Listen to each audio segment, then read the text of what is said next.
I'm from East Gippsland in Victoria and started this garden about 8 months ago with 6 commercially bought Sempervivum.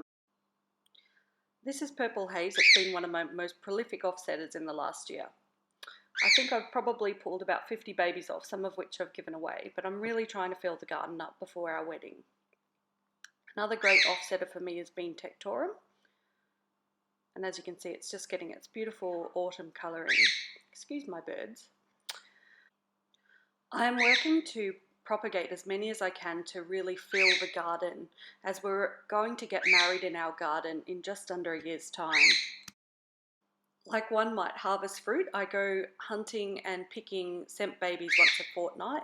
This is another called Sempervivum oddity. It has lovely sort of curls in the leaves, and it's also been a fantastic offsetter. As I pick them, I tend to harvest them in little trays, and then I will pop them up into one big tray in little rows. So what I do is I look for pubs that are bigger than thumbnail size.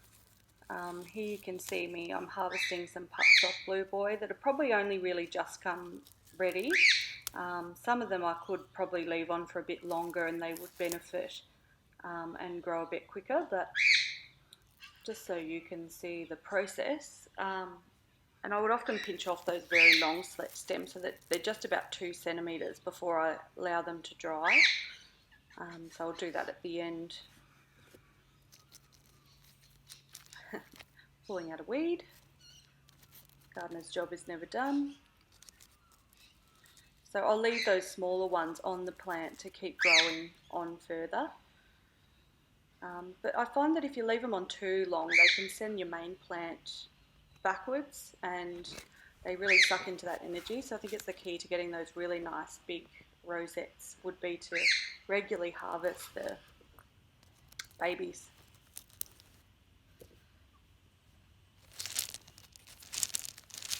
Here I'm just going to take every second. Again, they're a little bit on the small side.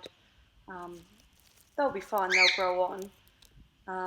But again, I'm probably more doing this to benefit the parent plant. Here's some nice ones there, perfectly ready. I particularly like it, I like, if I'm going to leave a cluster, leave them if they're tight to the body and pick off any ones that have been sent out on like a runner. So this is a new plant that I've just acquired.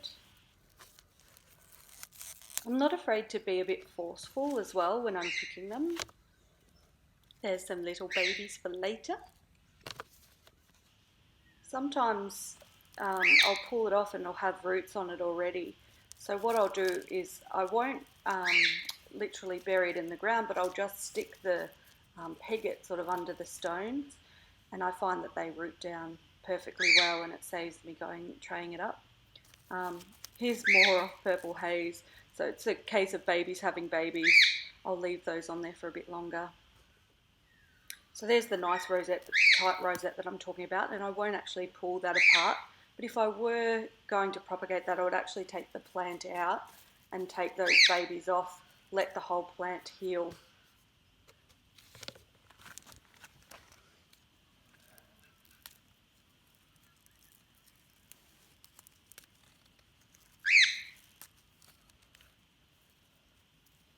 Lots of babies.